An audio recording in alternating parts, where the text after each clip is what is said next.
Салам достор, азыр мен сіздерге телефон қатып жатса ошону кантип бат иштейт ошону көрсөтүп берем. Телефон негизи алгандан кийин 6 ай аралыгында көбүнчө катып баштайт. Android смартфондордун дегелеп ашып кетсе 1 жылда.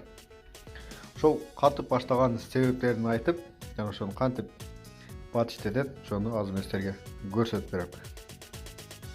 Бул биздин YouTube канал Asaf Mobile. Биздин YouTube каналда телефондордун парольдорун ачуу жана телефондордун секреттери боюнча бүт видео маалыматтар киргизилип атат. Биздин каналда биринчи жолу болуп жатсаңыз сөзсүз түрдө катталып коюңуз. Себеби кийинки видео роликтерди өткөрүп жибербеш үчүн. Анда эмесек баштадык. Негизинен телефон катып жаткан болсо,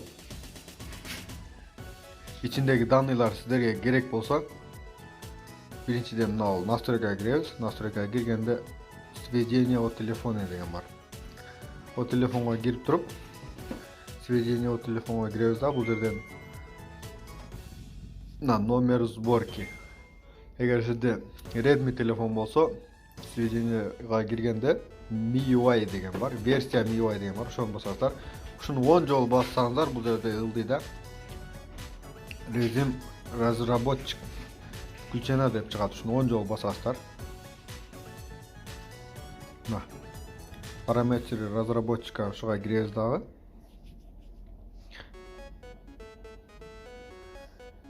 Кирип туруп бул жерден ылдыйдан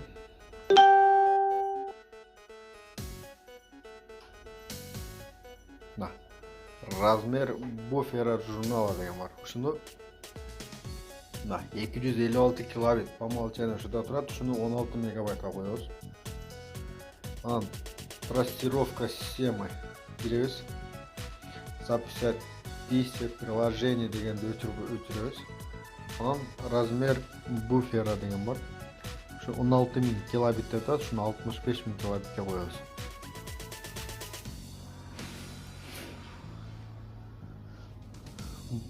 Болду, ушул немелерди койгондон кийин телефонду бир жерге өчүрүп тамызабыз. Өчүрүп тамызып, обновление келет телефонго. Обновление келген болсо, обновление болбой турө берсе, ошондон да телефон катып баштайт. Обновлениеге киребиз да, загрузка кылабыз. Мен телефонду постоянно последний обновлениеда коюп турам. Проверка деп мындай, эгер обновление келгенде мындай кирсеңиздер өзү установить деп чыгат. Жок, загрузка кылыш керек болот. Загрузка басасыздар, загрузканы баскандан кийин установить деп чыгат, установка кыласыздар. Эч нерсе өчпөйт, адан эч кыжыгат болбоңуздар. Мына менде последний обновление 1 май 2021.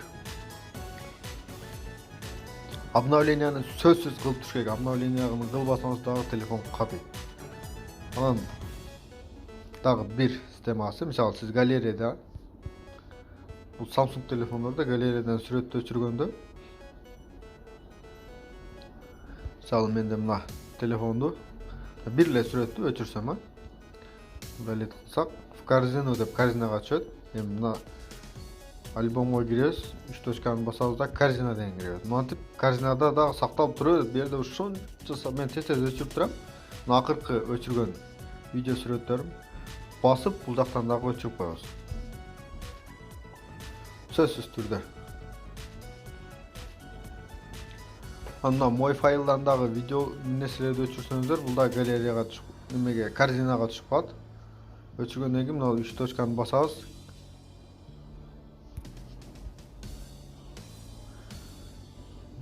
Мага Samsung Cloud неме деп келип атат.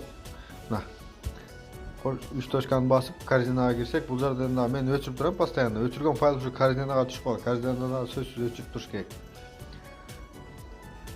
Обновление келсе сөзсүз кылып туруш керек. Биринчи, экинчиси жанакы мен разработчикти жандырып, ошол жандырган менюларды сөзсүз түрдө жандырыңыз. Үчүнчүсү, мисалы мына YouTube'ту басып турсаңыз, о приложение деген бар. Кирсеңиз мына память. YouTube менде 5 гигабайт память элеп калды. Көрдүңүздөрбү? 5 гигабайт память элеп турат YouTube'тун өзү. Ушуну мына очистить данные кылабыз. YouTube'ту, Chrome'ду ошо Ошо YouTube менен Chrome толуп калат основной. Анан башка приложенияларда кирип текшерсеңиздер болот. Мына 160 мегабайт болуп калды. Менде 5 гигабайт память азыр телефондо бошоду. Телефондо 5 гигабайт память бошоду. Эми бул кээ бир телефондордо мына YouTubeга кирсек, мына басып турсак о телефон деген чыкпай калат. О телефон деген чыкпаса, настройкага киребиз, приложенияга киребиз. Бул жерде мына YouTube. Орус эмес, англис тилинде жазабыз мына YouTube. 160 мегабайт болуп калды, көрдүңүздөр, Бул жерде мына приложенияга киргенде өзү эле памяттер жазылып турат. 302 гис, 346 мегабайт ушинтип жазылып турат. Эгер ошентип какой-то гигабайт болуп кеткен болсо, ошентип тазалап койгуңуздар. Мисалы WhatsApp'ты дагы мисалы ошентип тазалап койгон болсо, бирок ичиндеги нерселер өчүп кетет. WhatsApp'ты антип тазалагаңыздар. WhatsApp, Instagram болсо, эми логин парольдоруңуздарды билсеңиздер, Instagramда логин пароль билсеңиз, кайра кирип неме кыла бересиз. Бирок WhatsApp'та кайра өчүп кеткенден кийин басына болбой калышы мүмкүн. WhatsApp'та андай ачтет кылыштын кереги жок. Көбүнчө ошо YouTube менен Chrome толуп калат. Ошо телефондун эң негизги катыган тормоз эткен системалары ушулар. Ушул менюлар жандырып, ушул мен айткан нерселерди кылып турсаңыздар, сиздин телефонуңуз эч качан катыбай сонун иштеп берет. Эгер видео силерге жакса, сөзсүз түрдө лайк басып, каналга жазылып кетиңиздер. Кийинки видео роликтерде көрүшкөнчө саламатта калыңыздар.